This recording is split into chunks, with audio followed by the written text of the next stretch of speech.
这是新北永和的消息。这个新北市的永和出现一个借钱哥，因咧乌多摆徛咧四界共借钱，骗人讲要加油，逐摆开喙就是50还是100块，甚至有的呢有一个被害人10年来回借8摆，结果伊互人这个突破了呢，犹原无悔改，被发现讲伊出入伫台北市的中山区，继续用同款的手法伫共骗，各种这目标呢，计算移转到学生也是寡少年人的身上。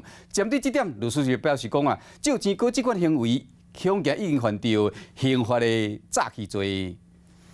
阿姨，不要借他啦，他之前就有跟别人借过钱了啦。骑奥多摆停伫咧路中，但看这个人，乃会感觉真面熟，讲的话各拢甲过去同款。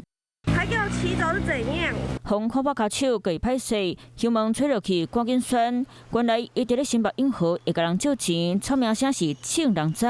即摆伊为情况所在，起来到台北市中山区，搁要甲人骗。他就跟那个阿姨讲说，就是可不可以帮助他跟他借钱，然后就看阿姨拿出500块要借他，然后就赶快录影阻止他。加在好些民众过主动，才无会拐着这道。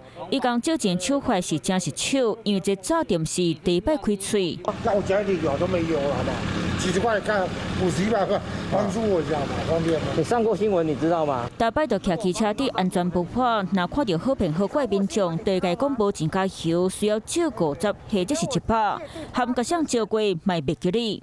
你跟我借8次了呢，啊，这么有缘呐！附近的民众已经知影这颗变神啊！想到这个借钱的查甫人，起来到台北，换来骗别人。学生没有在注意新闻，学生他身上要个50、100也不是很困难呐。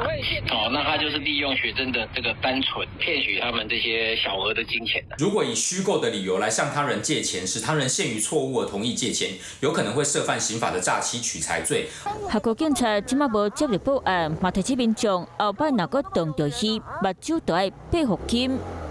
Hello， 我是蒋欣梅。想要抢先掌握最及时的新闻资讯吗？赶快订阅、按赞、开启小铃铛，锁定华视新闻 YouTube 频道。